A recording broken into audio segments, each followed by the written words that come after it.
Queen Elizabeth, 1952, was crowned head of state, head of the Commonwealth, and Supreme Governor of the Church of England in 1952. She is the longest-serving British monarch and has presided over half a century of continual change, both within the royal family, Great Britain, and the Commonwealth. Elizabeth was the eldest child of Prince Albert, the Duke of York, later George VI, and his wife Elizabeth, later known as the Queen Mother. Her father, Prince Albert, was second in line to the throne until his elder brother, Edward VIII, abdicated in 1936, pushing the shy Prince Albert into an unexpected role of king. King George VI rose to the challenge, though he died early in 1952. Elizabeth was educated at home, along with her sister, Princess Margaret. During the Second World War, they were evacuated to Balmoral and later Windsor Castle. Towards the end of the war in 1945, Elizabeth joined the Women's Royal Auxiliary Territorial Service, where she served as a driver and mechanic.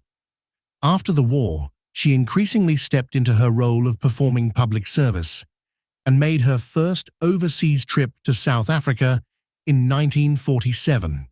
Shortly before her 21st birthday, she said, "I declare before you all that my whole life, whether it be long or short, shall be devoted to your service and the service of our great imperial family to which we all belong." Philip Queen into 1947, she married Prince Philip of Greece and Denmark in a ceremony at Westminster. They had known each other for several years. Some were opposed to the union because of his foreign ties, but this was overcome by his service in the Royal Navy. They have been happily married for over 70 years, and their relationship is a source of mutual strength, even if Prince Philip has a reputation for letting slip the odd, colourful remark about foreigners.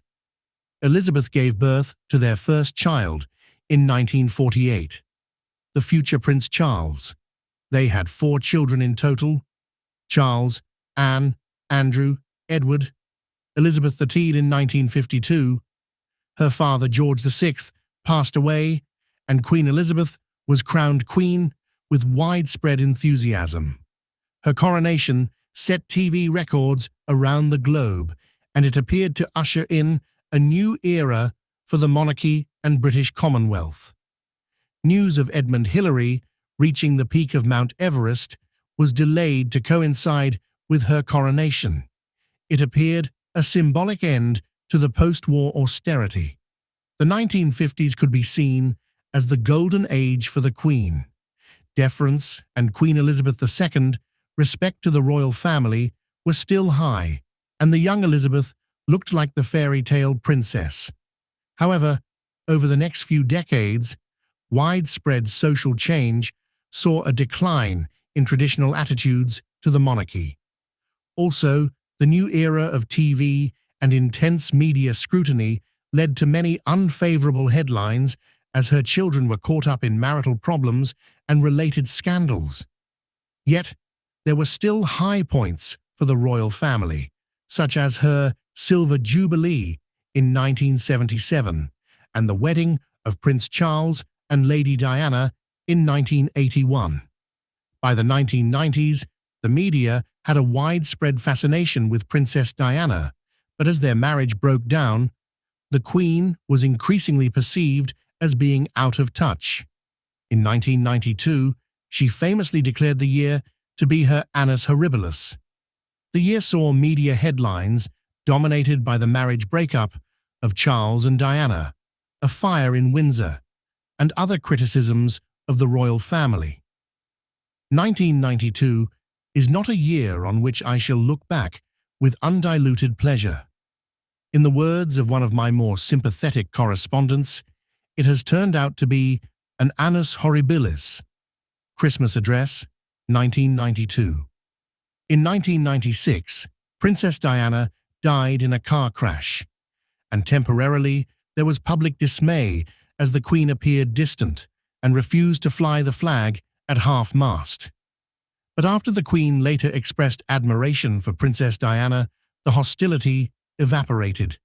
Nevertheless, the relationship between Princess Diana and the Queen were best described as being cool.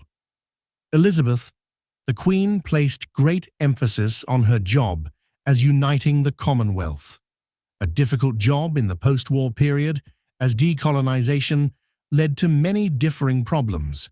However, the Queen usually received widespread acclaim, and many comment she was a real unifying presence at the Commonwealth meetings.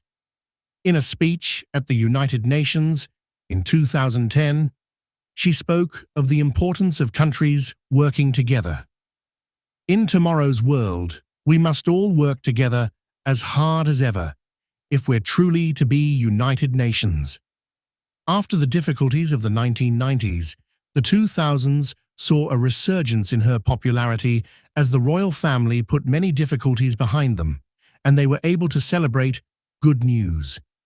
If 1992 was her annus horribilis, 2012 was perhaps her annus mirabilis. Firstly, in April, Prince William married Kate Middleton to widespread public enthusiasm. Then in summer, her Golden Jubilee was widely celebrated and popular despite the wet weather.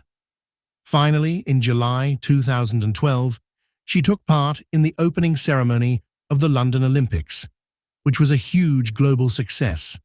During her time as head of state, Queen Elizabeth has sought to refrain from interfering in political issues and provide a moderating influence on the nation.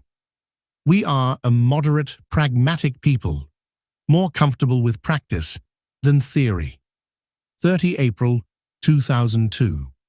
She is a committed Christian and often mentions her religious beliefs in her Christmas addresses. However, in her role as head of the Church of England, she has stated that she is committed to protecting the rights of all different faiths. The concept of our established church is occasionally misunderstood and, I believe, commonly underappreciated. Its role is not to defend Anglicanism to the exclusion of other religions. Instead, the Church has a duty to protect the free practice of all faiths in this country. During a speech at Lambeth Palace, 15th of February 2012, despite passing 90 years, she is in relatively good health and shows no sign of passing the throne to her heir Charles early, though in recent years she has begun to cut back on public engagements.